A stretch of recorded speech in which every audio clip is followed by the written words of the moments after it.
I was about 4 hours into a 6-hour drive when I realized I needed to stop. Not just for gas, but because I was falling asleep at the wheel.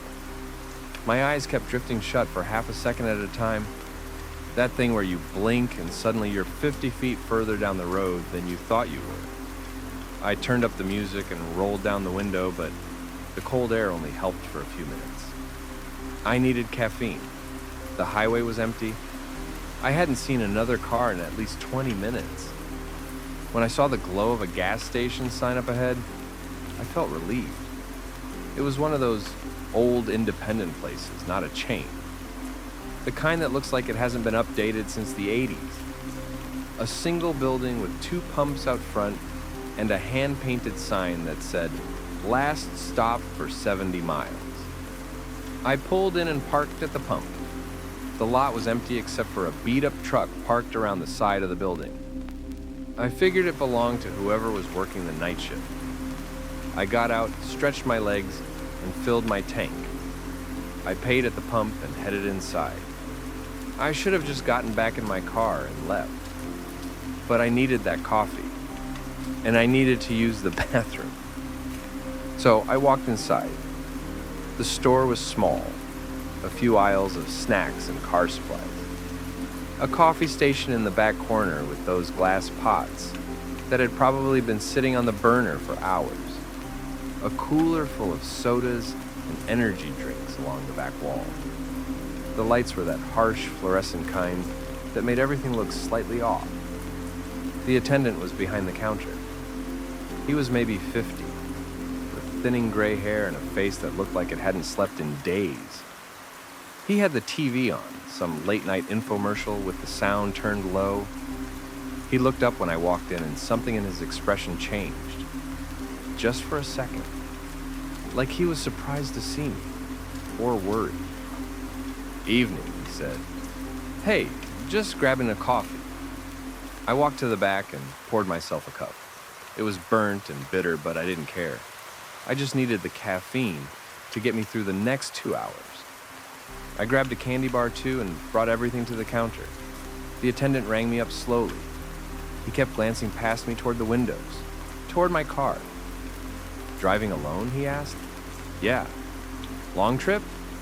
"Few more hours." He nodded but didn't say anything else.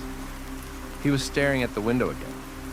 I turned to look, but there was nothing out there. Just my car at the pump, the empty highway beyond. "Something wrong?" I asked. He looked at me for a long moment. Then he slid a piece of paper across the counter. A napkin. He had written on it in pen. "You're being followed. Don't go back to your car." I stared at the napkin. Then I looked back up at him. His face was completely serious. "What are you talking about?" He held up a hand. "Keep your voice down. Look at the monitor." He pointed to a small security screen mounted on the wall behind the counter. It showed a black and white feed of the parking lot. My car was there, and someone was standing next to it. My stomach dropped. The figure was on the passenger side, just standing there, facing the store. I couldn't make out any features. They were wearing dark clothes and their face was in shadow. I spun around and looked out the window. There was no one there, just my car. Empty lot. Nothing. I looked back at the monitor. The figure was still there, standing in the same spot. "What the hell?" I whispered. "It doesn't show up when you look directly," the attendant said. "Only on the cameras. I don't know why. I don't know what it is. But I know what happens to people who go out there when it's waiting for them." My heart was pounding. I looked out the window again. Nothing. Back at the monitor. The figure had moved. It was closer to the front of my car now, still facing the store. "This is insane," I said. "This has to be some kind of trick." "I wish it was." He reached under the counter and pulled out a folder. Inside were printed news articles, missing persons reports, headlines about bodies found on the highway. 4 people in the last 8 months, he said. All of them stopped here late at night. All of them went back to their cars even after I warned them.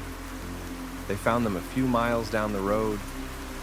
Cars stopped in the middle of the highway. Engines still running. Drivers still in their seats, eyes open. No marks on them. The coroner said their hearts just stopped. I felt dizzy. This couldn't be real. I looked at the articles, the photos of the victims, a young woman, a middle-aged man, a couple in their 30s. Real people, real deaths. Why haven't the police done anything, I asked. Done what? There's nothing to investigate. No signs of foul play, no witnesses, just people dying on a lonely stretch of highway. Happens all the time. They chalk it up to fatigue or medical emergencies. I looked at the monitor again. The figure was even closer now, standing right in front of my car. How long does it stay, I asked. Until sunrise, usually. Sometimes longer, but if you stay inside, you're safe. It can't come in here. Why not? He shrugged. I don't know. I stopped asking questions like that months ago. I just know the rules. Stay inside when it's dark. Don't go out to the lot. Wait for daylight. I wanted to argue. I wanted to tell him he was crazy. But I couldn't explain the figure on the monitor. I couldn't explain why it wasn't there when I looked with my own eyes. Okay, I said, I'll wait. He looked relieved. Good, smart. You can sit in the back if you want. There's a couch, I've got some magazines. It's only about 4 hours until sunrise. He walked to the front door and locked it. The click of the deadbolt was loud in the quiet store.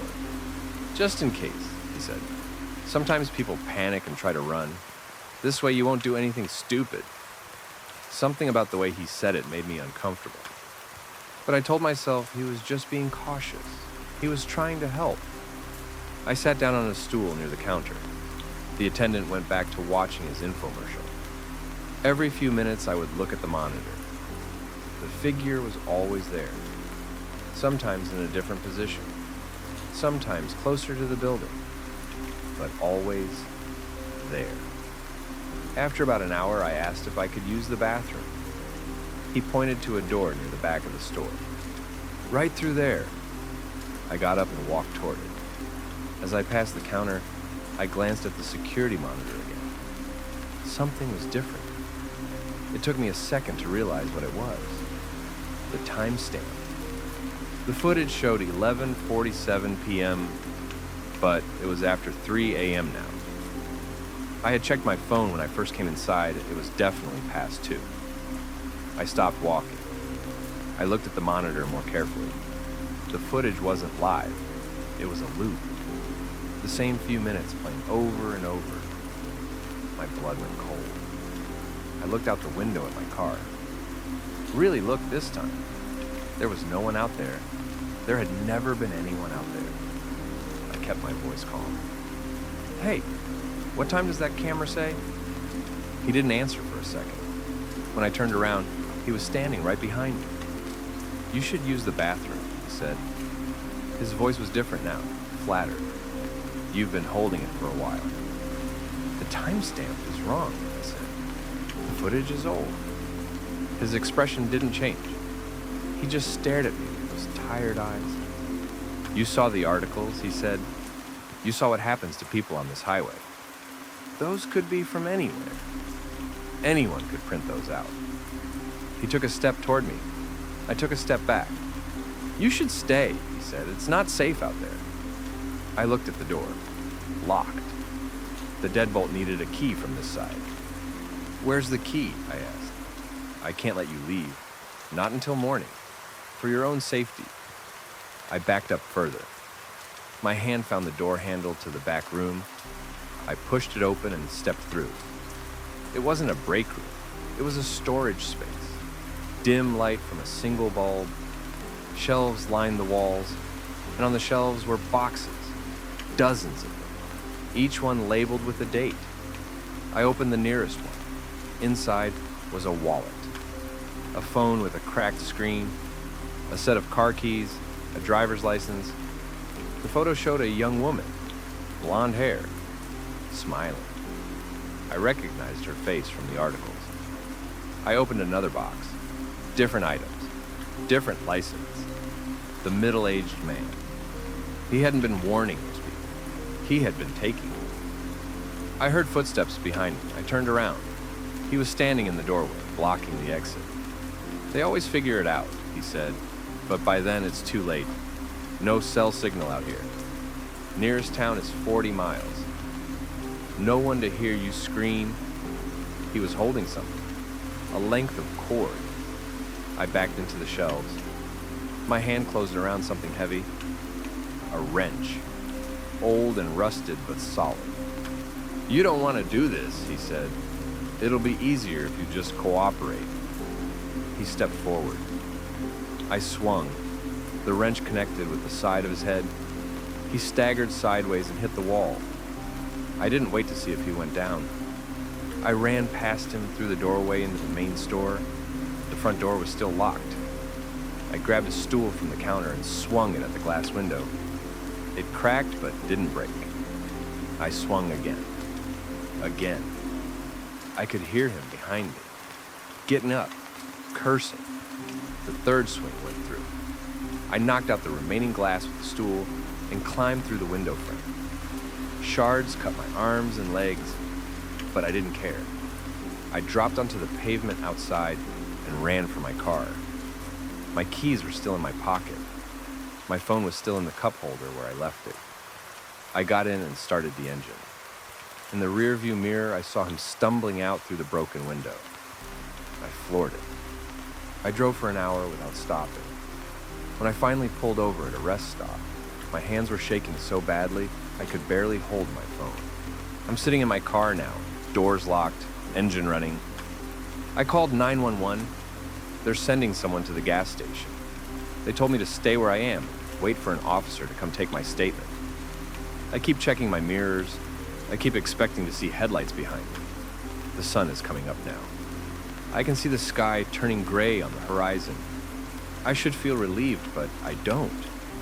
Because when I climbed through that window, when I ran to my car and looked back at the store, I saw the security monitor through the broken glass. The figure was still on the screen, standing in the lot. But it wasn't by my car anymore. It was standing exactly where I had been standing when I broke the window. I don't know what he had playing on that monitor. I don't know if it was really a loop or something else entirely. I don't know if he made it all up to scare people into staying or if there was some truth buried under the lies. All I know is that I'm never driving this highway again. And if you ever see a gas station sign that says, "Last stop for 70 miles, keep driving." Whatever's waiting there, you don't want to find out.